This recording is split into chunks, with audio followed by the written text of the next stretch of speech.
घडामोड आज दिवसभरातली आहे ती पुण्यामधली। कारण गेले काही दिवस सातत्यानं दोनही पवार एकत्र येतील पुणे मनपासाठी अशा चर्चा सुरू असताना पवारांचं मात्र जुळता तुटलेलं आहे।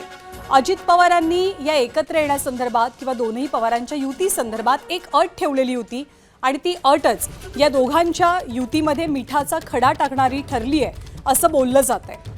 दोनही राष्ट्रवादीमधनं या युतीसाठी सकारात्मक सूर उमटू लागलेले, बैठकांचं सत्रही सुरू झालेलं होतं, पण अचानक ही सगळी चर्चा फिसकटल्याचं कळतंय। पुण्यामध्ये एकत्रित निवडणूक लढताना शरद पवारांच्या उमेदवारांनी तुतारी चिन्हाच्या ऐवजी घड्याळावरती लढावं असा प्रस्ताव अजित पवारांनी दिल्याची माहिती आहे। पण हा प्रस्ताव शरद पवारांच्या राष्ट्रवादीनं अमान्य केल्यामुळे युतीच्या चर्चा फिसकटल्यात।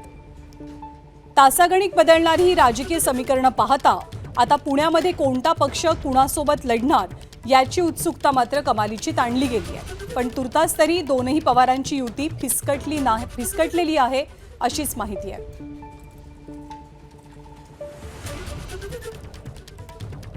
तर अजित पवारांच्या राष्ट्रवादीनं जर पुण्यामध्ये एकत्रित लढायचं असेल तर घड्याळ चिन्हावरतीच दोनही पक्षांच्या उमेदवारांनी लढावं असा प्रस्ताव दिल्याचं अंकुश काकडेंनी म्हटलं आणि अर्थातचा प्रस्ताव मान्य नसल्याचं त्यांनी सांगितलं। तर दुसरीकडे अजित पवारांच्या राष्ट्रवादीनं मात्र या मुद्द्यावरनं सावध भूमिका घेतली आहे। दादांनी आघाडी करावी म्हणून अशा प्रकारचा आमच्याशी बोलले होते, पण आमचं ते होऊ शकत नाही।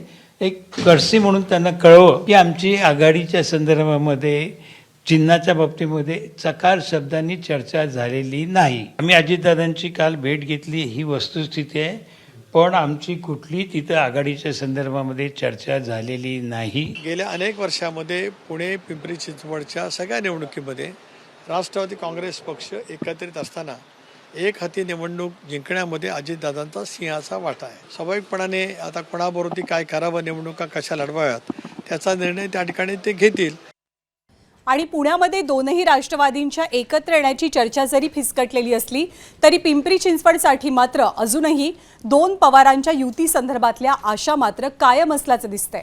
कारण याच पिंपरी चिंचवड महानगरपालिकेच्या वाटाघाटीच्या अनुषंगानं आणि युतीच्या दृष्टिकोनातनं काही बैठकांना सुद्धा वेग आलेला आहे। त्यामुळे पुण्यात जरी जुळत नसेल तरी पिंपरी चिंचवडमध्ये मात्र दोनही पवार एकत्र येण्याची दाट शक्यता आहे।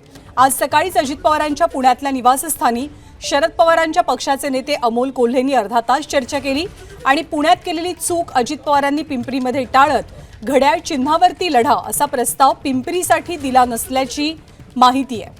त्यामुळे दोनही राष्ट्रवादींची चर्चा ही पुढच्या टप्प्यापर्यंत सरकते आहे।